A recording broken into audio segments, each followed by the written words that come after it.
بسم الله الرحمن الرحيم والفجر وليال عشر والشفع والوتر والليل إذا يسر هل في ذلك قسم لذي حجر ألم تر كيف فعل ربك بعاد إرم ذات العماد التي لم يخلق مثلها في البلاد وثمود الذين جابوا الصخر بالواد وفرعون ذي الأوتاد الذين طغوا في البلاد فأكثروا فيها الفساد فصب عليهم ربك سوط عذاب إن ربك لبالمرصاد فأما الإنسان إذا ما ابتلاه ربه فأكرمه ونعمه فيقول ربي أكرمن وأما إذا ما ابتلاه فقدر عليه رزقه فيقول ربي أهانن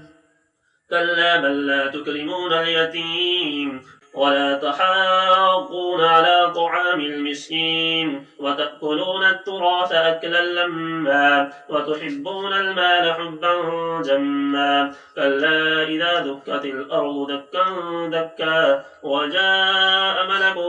جاء ربك والملك صفا